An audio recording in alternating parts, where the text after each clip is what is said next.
hidhaatti guyyaadhaan nutti cufamee yoo timnes dukkanatti jirtuu yoo awwaalamnee dagatamnes achitti galata rabbii Ashama harka fuune akkam jirtu kabajamtoota hordoftoota Walloo Miidiyaa Neetwork jala jirtu bakka irra deebiin gara chaanaalii kanaa ni gaafatan isin jecha warroonni chaanaalii kana karaa taatan sabskiraayib godhuun maatii keenyatti dabalamaa isin jenna uummata qaqqaalee jirra jirtu bakka na gaafatan isin jenna egaa jechuudha waan irraanfatamuu hin qabne jechuudha waan irraanfatamuu hin qabnedha uummanni keenya jechuudha kan rakkataatee jiran jechuudha kan rakkataatee jiran mana hidhaa keessatti Sheekh Abdallatiif jechuudha Sheekh Abdallatiif dabalatee akkasuma qeerroo wan baay'eedha jechuudha kan rakkataatee jiru mana hidhaa keessatti mana hidhaa Kamisee keessatti jechuudha kan amata lama ol lakkoofsaa jiran jechuudha laa ammaadha kan uummanni keenya sagalee hin tahineef jechuudha kanaaf nuti sagalee ta'uudhaaf haa jechuudha maaliif irratti hojjetuu qabna jechuudha hundinuu akkasuma qeerroo Walloodha abbaa fedhee waa ta'uti keessaa qeerroo Walloodha uummata keessaniif sagalee ta'u bakka keessaniif sagalee ta'uudha jechuudha nama meeqa kan mana hidhaa keessatti nama 72 olii kan mana hidhaa Kamisee keessatti kan hidhamaitii jiru jechuudha akkana jedhee abala bolu jeesinitti himuu jechuudha ni danda'a jechuudha yeroo biraa inshallah kan takkan jechuudha warra hidhamee jiru san kan isiniif ibsu taha inshallah laakiin maaliif sagalee ta'uu fidhamne maaliif hogota akka haala karaa TikTokiitiin karaa social mediaatiin abaluu faan hidhamanii jiran akkasii hiikamanii jenneetumatti dhiisudha maaliif irratti hojjetuu qabdan hundinuu keessanuu waa'ee akkasuma qeerroon Oromiyaatiin irratti hojjetuu qabdan dirqama keessan jechuudha hundinuu keessanuu warroonni Walloo keessaa hoo bakka geessanitti jechuudha diddaa agarsiisuu uummata keessan badii malee murtii malee amata lama ol sheekaa jechuudha abbaa ilmiidha mana hidhaa Kamisee keessatti kan rakkataatee jiru qeerroo meeqa nyaataa jirti mana hidhaa Kamiseedha uummata afaan walitti bihennuun uummata jechuudha gandaatiin kan akkatti akkanas taatee jiru jechuudha uummati kun waan xiqqoodha jechuudha waa'ee sababii jechuudha TPL dhufteetii Walloo keessatti walitti waa'ee jechuudha sababii ati sabuma saniin sababa TPL dhuftee saniin juntaa waliin hidhata qabdan maal janiitii kan sababii waa takka malee jechuudha uummata badii takka malee kan hidhan asin immoo juntaan kan oolu abiyyi waliin kan araaramee jiru jechuudha nuti hoo maalii fi uummanni keenya sun akkasitti hidhame maal godhan maal balleessan badii takka malee biyya ofiitiif falmatan waan godhan nuumarratti lolli baname kan dhumes nuuma kan hidhamus nuuma maaliif akkas ta'a kanaaf jechuudha uummanni keenya Walloodhaa dhaamsa hatattamaa isiniif dhaamu uummata keessan sheekoolii keessan qeerroo keessan aartistii keessan baafadhaa mana hidhaa keessaa kan hidhameeti jiru nama meeqa aartistii meeqa kan akkasii dawwal kan akka umarti naammoo eenyu isinin jommus qabraa hedduutu jira jechuudha kuni warra ija jechuudha aartistii Oromoo Walloo keessaa isaan tokkodha jechuudha maaliif isin zim jettanii taa'uun hin barbaachisu jechuudha karaa dandameen amma jechuudha wayya maashaallah gaafa iida salaataadha jechuudha Kamiseetti agarsiisee diddaa agarsiisan jechuudha hiyyaatu garuu hin agarsiisi immoo kan sanbateedha jechuudha diddaa agarsiisanii jiran jechuudha yeroo iidaa irratti jechuudha akkas waraqaa jechuudha diddaadhaa babarreessanii jiran jechuudha kanaaf uummanni keenya diddaa bakka gaheetti agarsiisuu qaban jechuudha gaafa iidaadhaa diddaa agarsiisanii balaaleffatanii jiran uummanni keenya gannuuf haadhiifamuu badii takka malee kan hidhamee jiru qeerroon akkasuma sheekooliin keenya kan badii takka malee hidhamee jiru gadi nuuf haalakkifamu kan jedhaniitii jiran jechuudha. Kanaaf jechuudha uummanni keenya bakka gaheetti diddaa agarsiisuun dirqama keenya waan ta'eedhaafu diddaa agarsiisuu qabna Oromoo hundinuu keessanuu kanneen Oromiyaa qeerroon Oromiyaa keessa hundinuu keessanuu kan Walloodhaa diddaa kana agarsiiftanii uummata keessan hiikkatuu qabdan kuni dhaamsa keenya. Maaliif har'as biroos eenyu kan hiikamu isaan achi keessaa jechuudha akkam janii baan yoo isin asii jechuudha falmitanii diddaa agarsiiftanii nuuf hiika maaliif hidham murtii hin qaban uummati kun badii hin qaban badii warra qabatu murtii qabu mokkam badii takka hin qaban kan akkanumaan hidhamaatii jiran amata lamaa oli lakkoofsaan kun nama 70 oli nami jiru kanaaf uummati keenya jechuudha keessaa qeerroo Walloodhaa uummata sanarratti marii gootanii karaa danda'ame jechuudha mari'achiiftanii kaabinee adda addaadhaa jechuudha walitti jechuudha gaafata dhiyeessitanii jechuudha uummata keessan hiikkachuu fiisisuu akkas qabda jechuudha namoonni xiyyiitii fi jechuudha taankii fi wanneen Wallooleen jechuudha gadi walitti bahaniiti araaraatiin jiranii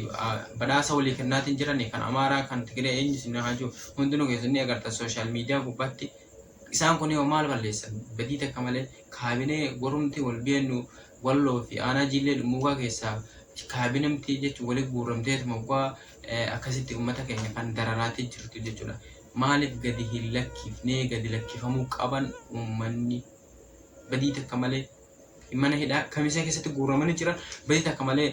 amma kana hatattaman gadi lakkifamuu qaban. Hundinuu keessan raftanii hin bulina halkan kanarra maaliif yoo isin karaa keessa warroonni social media qabdan jechuudha uummata biratti baay'ee fudhatama qabdan. Maaliifini social media dhamma kan jechuudha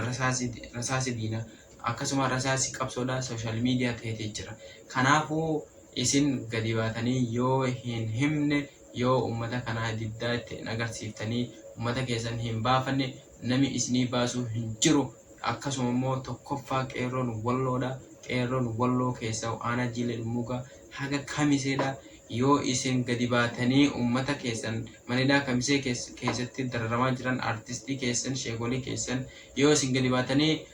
jechuudha irraa dubbattanii sagalee hin tahiniif qeerroon oromiyaa dhufee asii hidhamee jira jee dhufeetii siif baasuu hin kaane kana beeki gurra caluu. Maaliif yoo abbaan iyyate ollaan nama dirmata jedhan. Kanaafuu yoo isin karaatti baatanii uummata keessan diddaa itti agarsiiftanii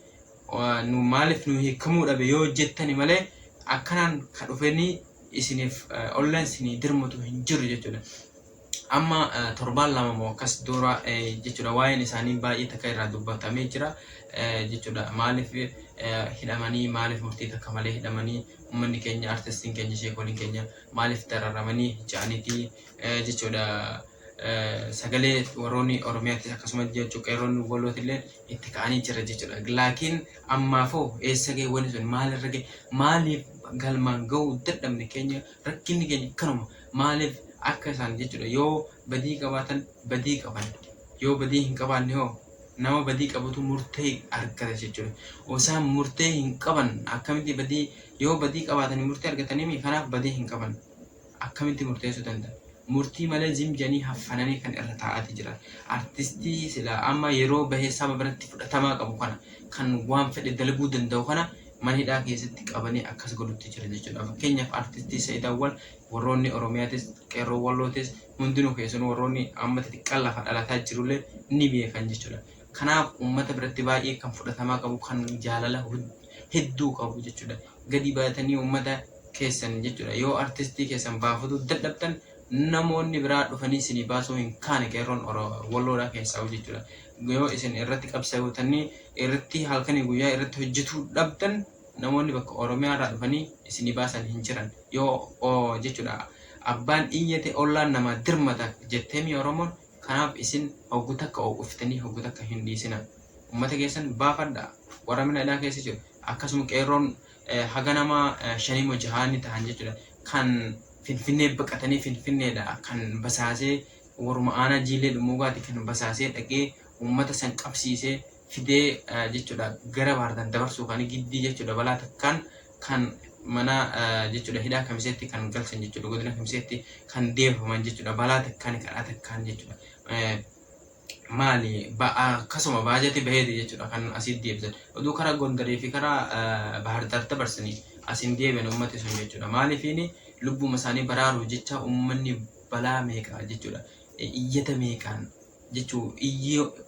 maal isinitti muka nami boohee halas akkasittiin kadhaa meeqaan iyyata meeqaan waruma qabsiifame kana jechuudha. Kadhatanii giddiin karaa godina kamiseetti irraa fudhatanii irraa deebisan jechuudha. Amma deebi'an yoo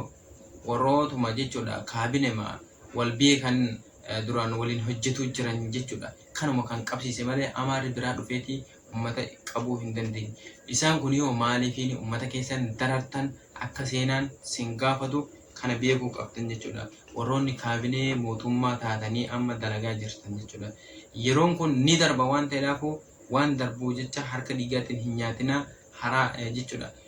Maal isin yoo badii hin dalagina harka dhiigaatiin nyaattan jechuudha. Harka keessan xurii hin balleessina. Ummata keessan sheekolii keessan hidhamee jiru kana jechuudha. Waan xiqqoorratti waan wal dhabameef jechuudha. Warroonni taankiin wal dhukkisaa jiranuu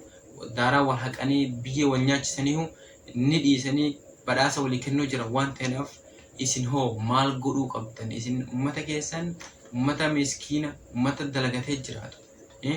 kan jechuudha qaalicha sheeka keenya kan diiniidha kan diinii barsiisuu jiru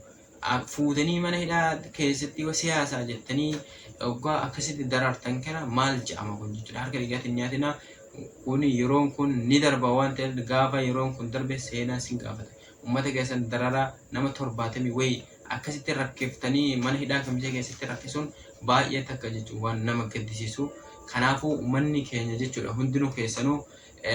waa'ee kanarratti hojjetu qabdan jechuudha keessaa qeerroon walloo ana jiidee dhumuugaa haga kamisee baateedha irratti qabsootanii ulamaa keessan artistii takka mee maaltu jira walloo keessa kan amma as beeyti takka artistii meeqa kan walloo keessa jiru ture kan shamarranii kan dhiiraa jechuudha mee amma maaltu as beeyti irratti taphatu jirame waan waa'ee siyaasaa haa ta'u waa'ee biyyaa ta'u kan as beeyti irratti dalaguu jiru hin jiru namni takka ukkaamsamanii taa'anii jira lubbuu unkaan kanaafis lubbuu isaaniitiifuu jechuudha rabbumatu isaan eeguutti jira malee lubbuun isaaniitu ni sodaachisa jechuudha isaa immoo sheekii keenya shee Abdallatiif kan umriin isaanii 60 ol waan ta'aniif jiranii jechuun mana hidhaa kan hin dandeenye kan dhukkubii biraatu keessaa hoo jechuudha hin fayyin fuudhanii mana hidhaa keessatti jechuudha fayyaan isaaniitu jechuudha kan rakkisaa jiru jechuudha kanaaf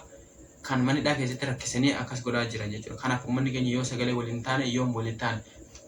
hundinuu keessanuu wanta xiqqoo jecha warroonni mootummaa kaabinee adda addaa keessa jirtan aanaa adda addaa keessa jirtanis wanti xiqqoo jecha uummata keessan hin dararina harka dhiigaatiin hin nyaatina kun dhaamsa kiyya warroonni biraa qeerroo walloo yoo abbaan iyyate ollaan nama dirmata akkuma jeessan uummata keessan jala bu'aa artistii keessan jala bu'aa jechuudha waan isaan akkamirra oolan akkamitti jiran ja'aati hundinuu keessanuu jechuudha warroonni itti dhiyaatan keessan waliin jechuudha wal gargaaraati uummata keessan hidhamee jiru hidhaarra baafadhaa sheeka keessan hidhamee jiru baafadhaa artistii keessan hidhameeti jiru akkasuma qeerroo fi qarree keessan hidhameeti jiru hidhaarra baafadhaa isiniin jaa inshallah waa'ee walloodhaa kan jala bunee aga tokko jechuudha irraa kan simbiraan geenyu ta'a inshallah haga qophii biraatti walitti deebinutti nagaan jiraadha kun dhaamsa kiyya dhaamsa kana jechuudha irratti hojjedha hundinuu keessanuu uummata keenyaaf yoo sagaleen taane maal godhuu sooshaal miidiyaa jettanii deemtan jechuudha hundinuu keessanuu abbaa fedhee waa ta'uti uummata waa'ee jechuudha sooshaal miidiyaa jettanii jechuudha akkanaan deemurra jechuudha maal isin hin jiru halas uummata keessanii qabsoo jechuudha karaa dhugaatiin waa'ee dhugaa irratti du'a maaliif jechuudha uummanni keenya kan akkatti dararamaati jiru keessaa qeerroon walloodha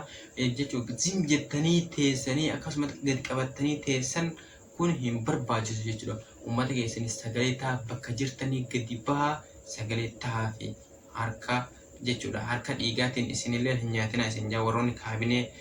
taatanii jirtan yeroon kun ni darba waan ta'eef ni darba jechuudha yeroon kun maaliif ni qaqayyarama jechuudha akkasuma qaqayyarama kun akkuma kanallee akkatti qaqayyarama jechuudha harka dhiigaatiin hin nyaatina isin jaa qeerroon walloodha sagalee ta'uu uummata keessaniif itti haafuutii akka dhiyoosan jechuudha kaaftanii turtan sila baay'ee takka namatti tolu ture amma garuu qabbaneessitanii jirtanii qabsoon keessan itti haafuutii haqaaf falmannaa